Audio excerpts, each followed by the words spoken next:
Hi children, shall we recall our previous class once? Yes. What we have discussed in the last class? We have discussed about types of asexual reproduction. What do you mean by asexual reproduction? The new plants are produced without the involvement of seed is known as asexual reproduction. Okay, without the involvement of seeds, a new plants are producing means that is called asexual reproduction. Okay. And we have discussed 4 types of asexual reproduction: vegetative propagation, budding, fragmentation, spore formation. What do you mean by vegetative propagation? A new plant is produced from the vegetative parts of the plant, means that is called vegetative propagation. So what are the vegetative parts? Stem, branches, leaves are the vegetative parts. What are the reproductive parts? Flowers, fruits, seeds are the reproductive parts. So here, from the vegetative parts, the potato, new plant is created, new plant is produced means that is called vegetative propagation and budding. So from the adult plant, first a bud will appear that grows and develops and releases from the parent, and it grows as a new plant, that is called budding. Okay, so from the parent it starts this like bud, okay, like this bud, then it grows and then develops, then releases from the parent, it is called budding. And fragmentation. So fragmentation means from the parent plant, it cut into several pieces, and those pieces will grows, develops, and finally it become a parent. Okay, so fragmentation means from the parent, adult parent, it releases into various parts, and then it grows, develops, and at last it become a parent. Next, spore formation. So during the unfavorable conditions, they release spores. What are they?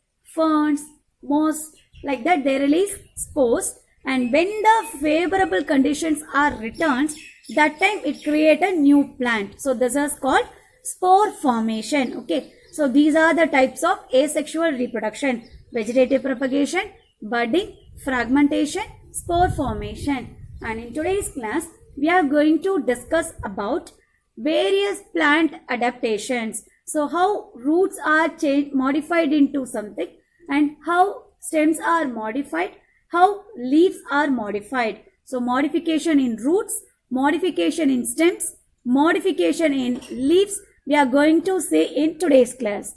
Come, let us enter into the class. Children, in today's class, we are going to see about modification in plants. What do you mean by modification? Some changes.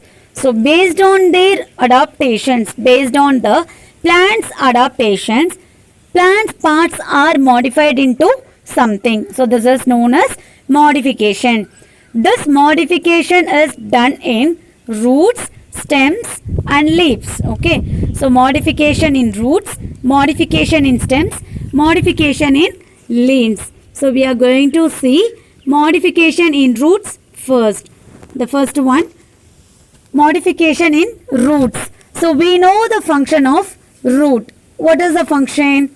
The roots are present under the soil.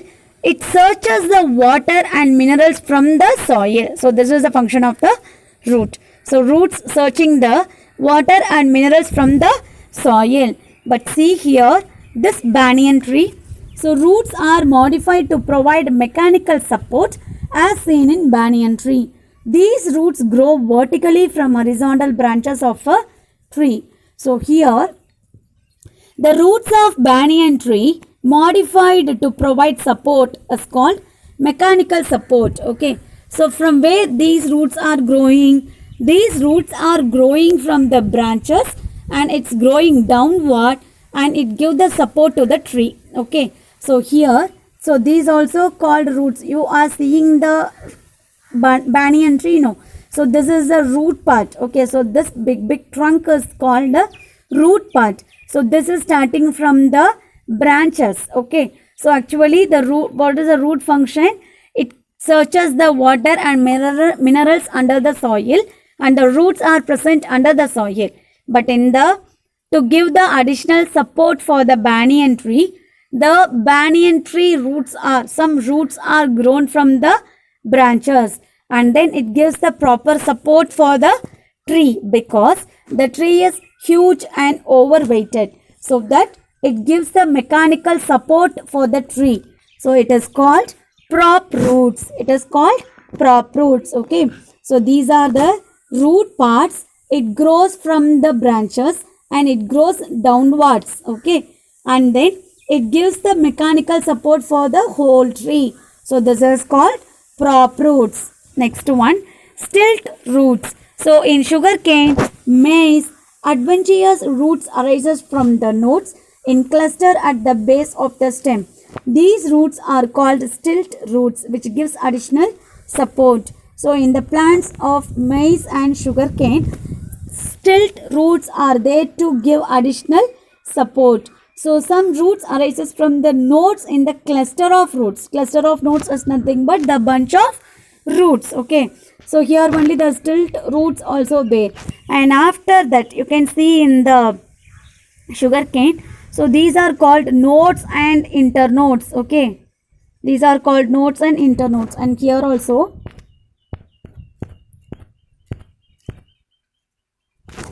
this is the nodes and internodes. Okay. The next leaf. And the next leaf is called nodes and internodes. So stilt root means in the sugarcane and maize we can see additional roots near to the cluster of roots. Cluster of roots means bunch of roots. So you can see in the maize picture and you can see in the sugarcane picture. So these are called stilt roots. Next one, climbing roots. In betel and black pepper, nodes or internodes bear roots which help in climbing. So here in the climbing roots, so this is the pepper plant. Okay.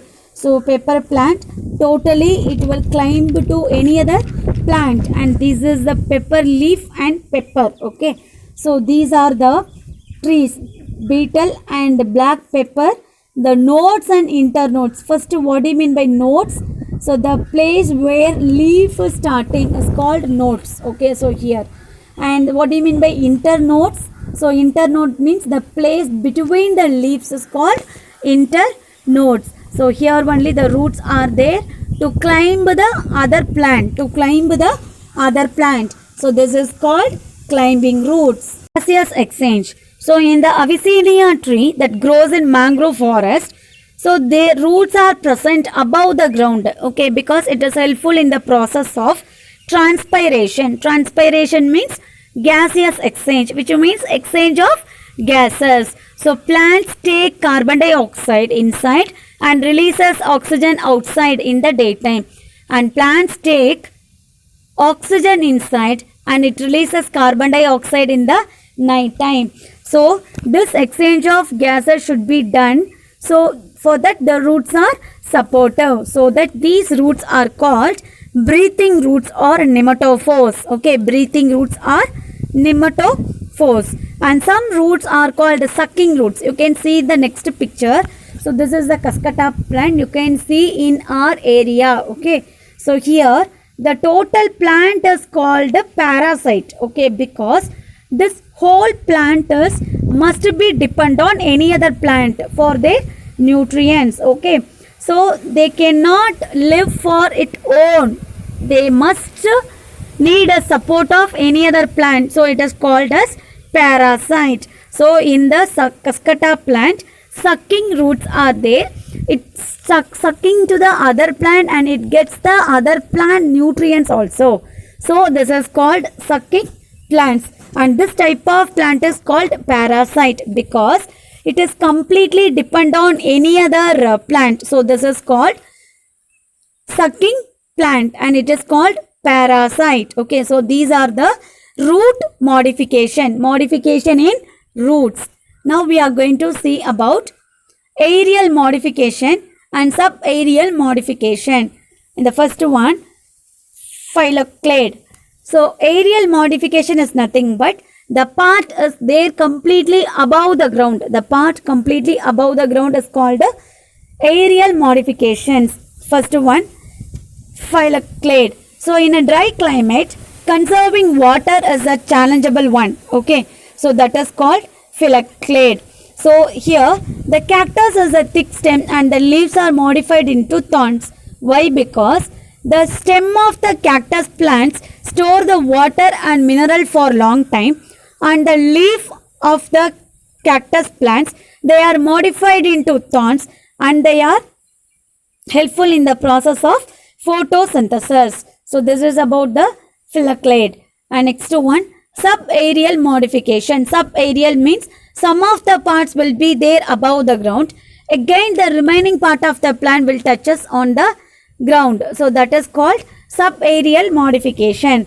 There are divided into 4 types: runner, stolen, sucker, offset. First one, runner. Example, Vallarai. So here this part is the plant is it grow upwards, and again it bend, and again it reaches the ground, and again it create a new plant, that is called runner. And stolen, these type of plant grows upwards for the some distance, and again it bend down and touches the ground and produces a new plant, that is called stolen. Wild strawberry. Sucker. Sucker has a short and weak stem and it grows diagonally. Diagonally means like this area, and gives rise to the new shoot system. Shoot system means the stem part. So this is called sucker. Example, chrysanthemum. Offset. It is a short and thick branch that starts from the axial part of the leaf. Axial part means end part. Okay. It has thick internodes and it produces bunch of leaves and small roots below. Example, Acornia. Okay. So these plants are subaerial modification. Subaerial means some part of the plant above the ground. Again, it grows for some time, and again it touches on the ground and it produces new plant. So this is called subaerial modifications. Next one, underground modification. Underground modification means the total stem part is, now we are seeing about modification in stem. So the total stem part is buried under the ground and it stores food, is called underground modification. So you can see the ginger, garlic, colocasia, potato, onion. So here these everything are called stem part of the plant. So these are completely buried under the ground and it stores the energy as a food in the stem part. First one, rhizome. So thick stem with nodes and internodes. So even in the ginger also we can find the nodes and internodes. So that only we can say ginger is a stem and it is not a root. Okay. So here in the rhizome, thick stem with nodes and internodes. It grows horizontally. Horizontally means upwards, and irregular in shape, and it do not have a proper shape. Okay. And it do not have a proper shape. It has buds. So from the new buds only, it create a new stem and leaves. Okay. So rhizome type of modification, they have a thick stems and they have a nodes and internodes, and it grows horizontally. Grows horizontally means this order. This order horizontally, this one vertically and this one diagonally. Okay. So they have a buds. So from the buds only the new stem and new leaves are produced. Example, ginger and turmeric. Next one, corm. So corm are round in shape and flat, and top and bottom part they have flat. So here also buds are present in the axils of the leaves. So new leaves are present at the bud. Next one, tuber. The whole stem part is buried under the ground and it has eyes. So that is called bud. So from the eyes only the new plant is produced. Next one, bulb. So you can see the scaly leaves and fleshy leaves present in onion and garlic. Scaly leaves, these are the upper part of the plant. Okay, these are the upper part of the plant. And fleshy leaves, they are modified into stored food. Okay, so these everything are called underground modification. Why? Because the whole stem part is buried under the ground and each and everything They have nodes and internodes. Some are proper in shape and some are improper in shape. Okay. So from the buds, the new plants are produced, and the bulb, they are scaly leaves and fleshy leaves. Scaly leaves, they are leaf part of the plant, and fleshy leaves that we are consuming as a food, onion, garlic. Okay. So these completely buried under the ground, so that these are called underground modification.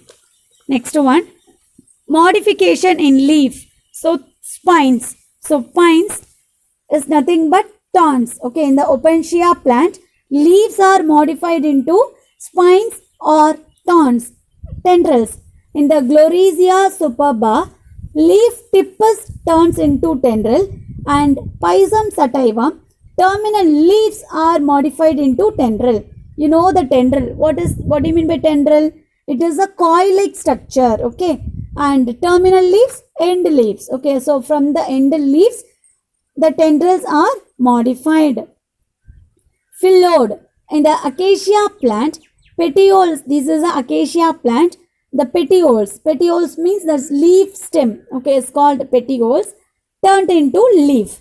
And in the trap, so this plant need a much nitrogen, okay, so there are very less nitrogen where this plant is present, Nepenthes, and it collect the insects and some small animals, those which is sitting here. Okay, if any insects or small animals are sitting in this place, means directly it catch that insects and it digest.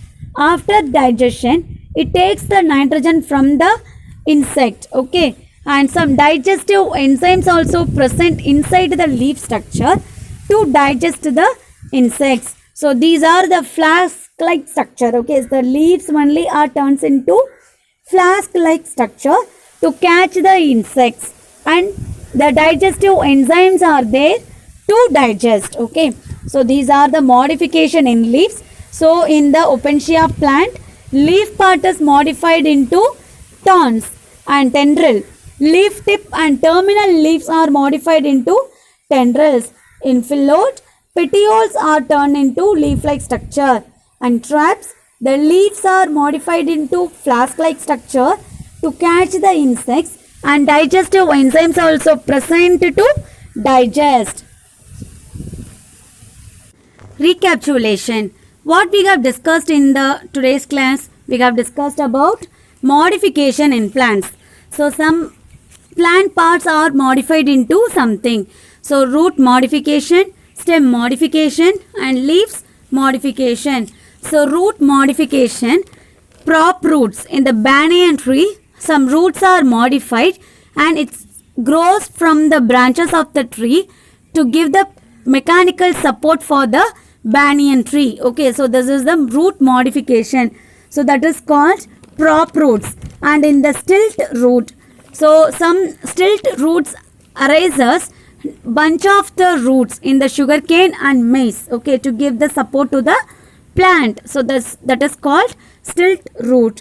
And climbing roots in the black pepper plant and beetle plant, so nodes and internodes only carries the root. So this is the climbing roots. Okay, so in the modification of roots, prop roots, stilt roots, and climbing roots. Next one, modification in stem. So stem part also modified into in some plants. So they are divided into aerial modification and subaerial modification.